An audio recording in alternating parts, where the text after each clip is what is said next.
Welcome back to another post-game show to get you in the know. Ethan Myers with the Know, theknow.com, at Be in the Know. Check us out.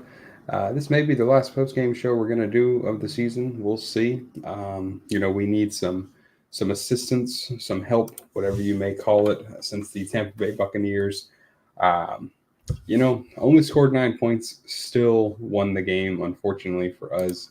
Uh, you know, Panthers had two, I think, one touchdown that was called back, and then another touchdown where he fumbled essentially into the end zone, and it was recovered, by the Bucks. So that was a game where it definitely could have went in our favor, but it did not. But that is the game that you play when you don't handle your own business and you wind up in situations where you need division rivals to help you out, especially when they're Carolina Panthers, right? Carolina Panthers have really not had much to talk about since the Cam Newton days. So either way, there's still a chance. We need the Seahawks to lose and the Packers to lose. Could also be a tie. Um, and right now, 3-0 in both of those games. Seahawks are up 3-0. Packers are down 0-3. So one of those is going in our favor. However, we do need both of them. So typically, I would say a tie isn't likely, but considering just 3 points, both games are either in the second quarter or into first quarter. Who knows, right? Any given Sunday, never know, we might get some help there. We'll see. Either way, Derek Carr had a phenomenal game. He played like the $150 million man that the Saints wanted to come in here and pay. I don't know if they figured some things out, if they just know Atlanta well enough to play against them. Even lined up for it late and went for a kind of like a fake kneel down 1 yard run with Jamal Williams to finally get him his one touchdown. Led the league in touchdowns last year. His first touchdown came in week 18 of this year. Pretty crazy.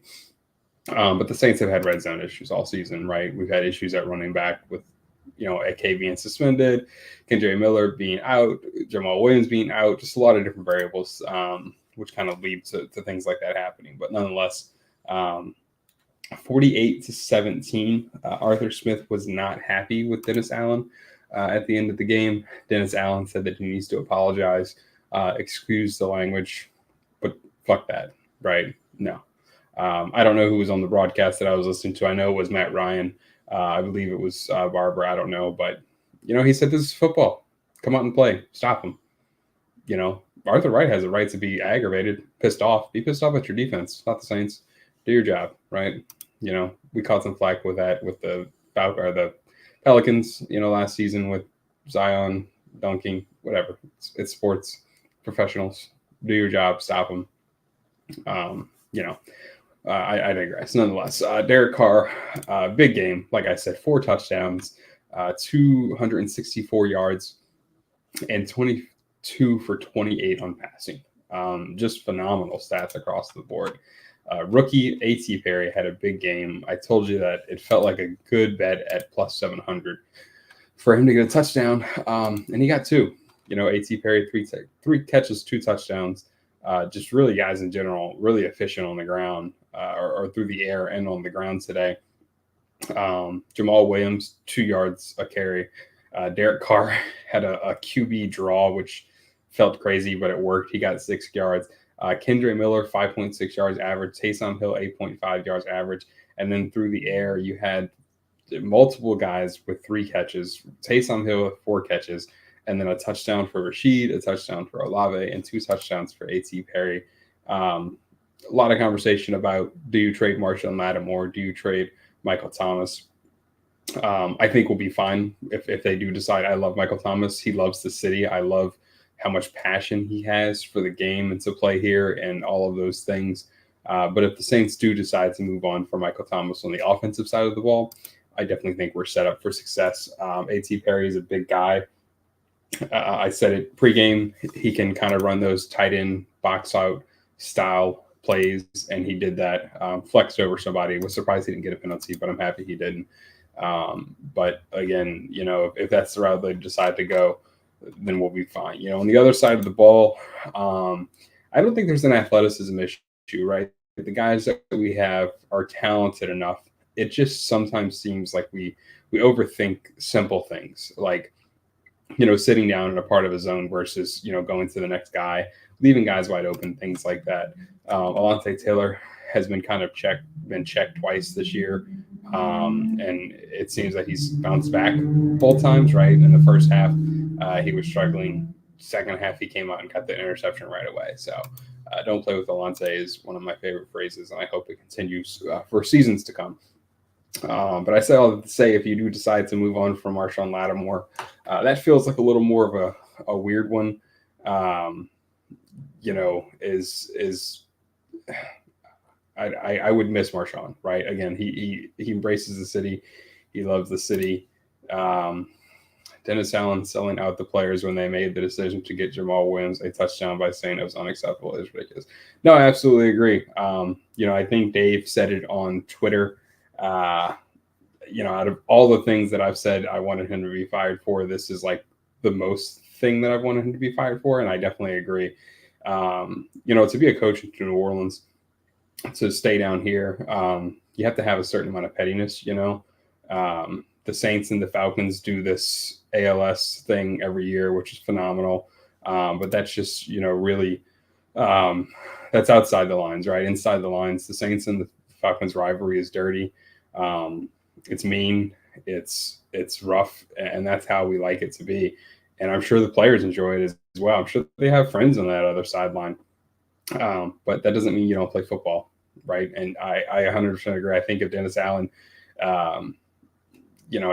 there's been times in the season where I feel like players' comments made me feel like he hasn't lost the locker room and they still had faith in Derek Carr.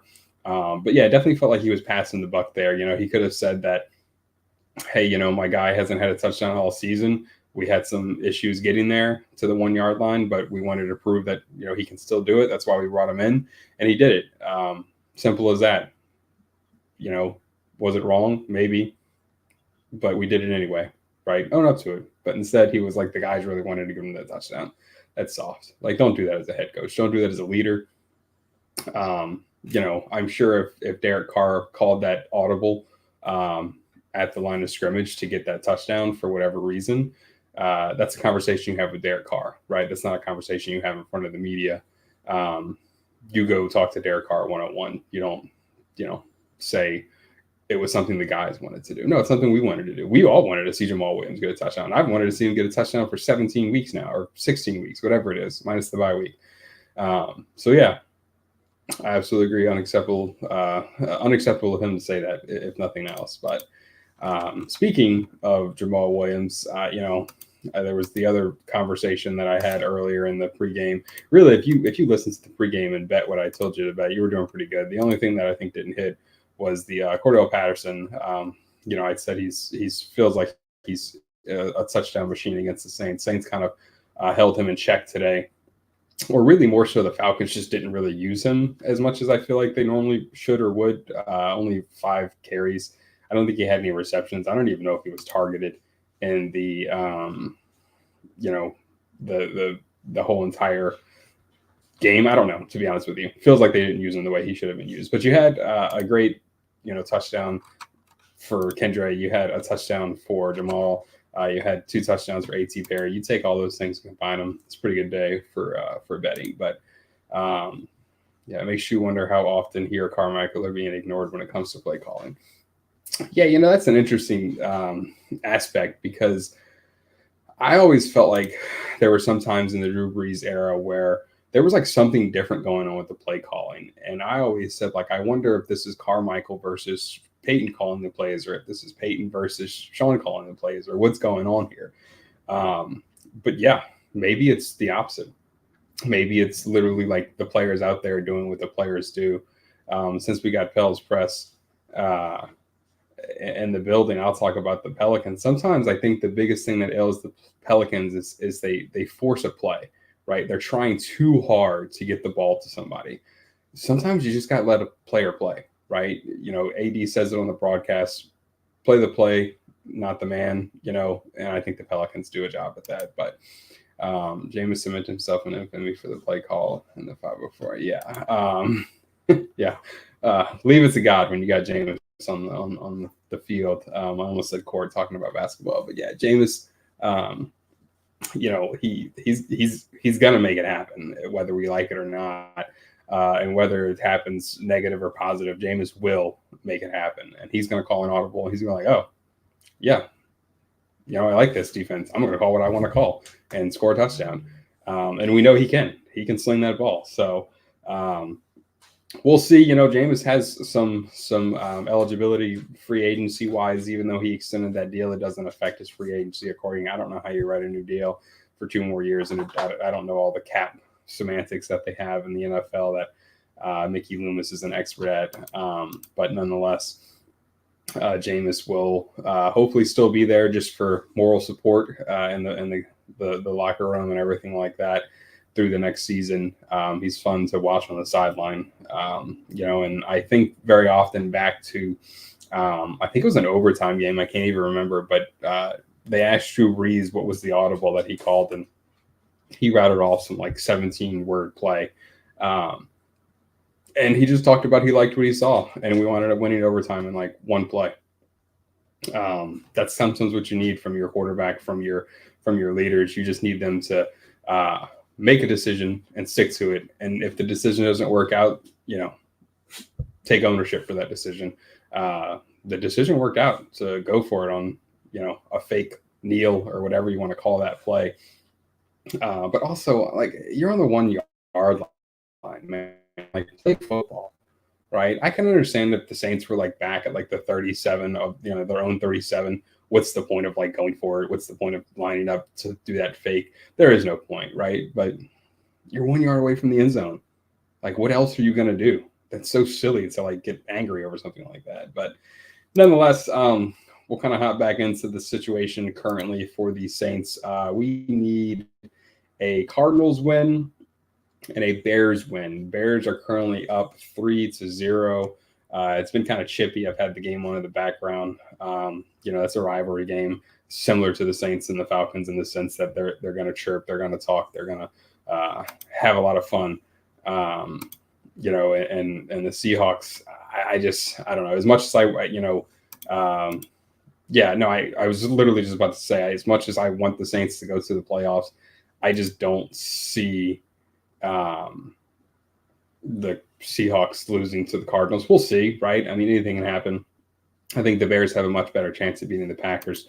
Justin Fields is either playing for his own roster spot or a spot in the NFL, period, right now. So he's got something to play for either way.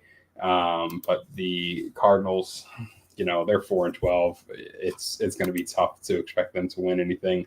I almost have more faith that the Panthers could have beat the Bucks than the Cardinals beating the Seahawks. But we'll see.